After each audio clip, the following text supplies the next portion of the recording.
জামাত প্রগতিশীল ও মধ্যপন্থী ইসলামী রাজনৈতিক দল যা গণতান্ত্রিক কাঠামোর মধ্যে রাজনীতি করতে বিশ্বাসী। সম্প্রতি ভারতের সাপ্তাহিক ইংরেজি ম্যাগাজিন দ্য উইককে দেওয়া সাক্ষাৎকারে এমন মন্তব্য করেছেন দলটির আমির ডাক্তার শফিকুর রহমান। সাক্ষাৎকারটি বিভিন্ন গণমাধ্যমে আজ তুলে ধরা হয়েছে।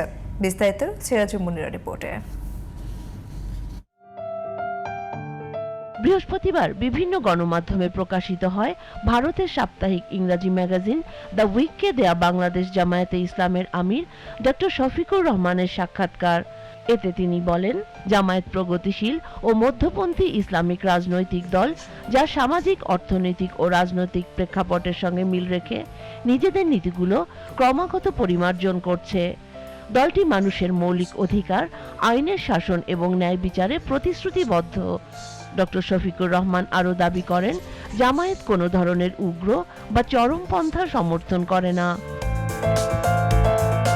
সাক্ষাৎকারে ডক্টর শফিকুর রহমান আরও বলেন, বিএনপি সহ অন্যান্য দলের সঙ্গে নৈতিক ও সময়োপযোগী সহযোগিতায় প্রস্তুত জামাত। দলের নীতি হচ্ছে দুর্নীতি বিরোধী, দায়িত্বশীল ও অন্তর্ভুক্তিমূলক সরকার গঠন। এ সময় সাম্প্রতিক হ্যাকিংয়ের ঘটনা উল্লেখ করে একে ব্যর্থ প্রচেষ্টা হিসেবে অভিহিত করেন জামায়াত আমির। জামায়াতের অতীত এখনো তাদের বর্তমানকে আচ্ছন্ন করে রেখেছে।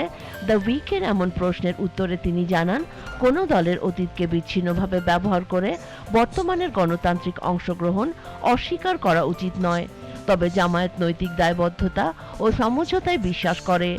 এছাড়া দ্য উইককে দেয়া সাক্ষাৎকারে জামায়াতের ভবিষ্যৎ পরিকল্পনা, রাষ্ট্র পরিচালনার মূলনীতি এবং নারী ও সংখ্যালঘুদের বিষয়ে নিজেদের অবস্থান পরিষ্কার করেন ডক্টর শফিকুর রহমান। সিরাজুল মুনিরা, জিটিভি নিউজ।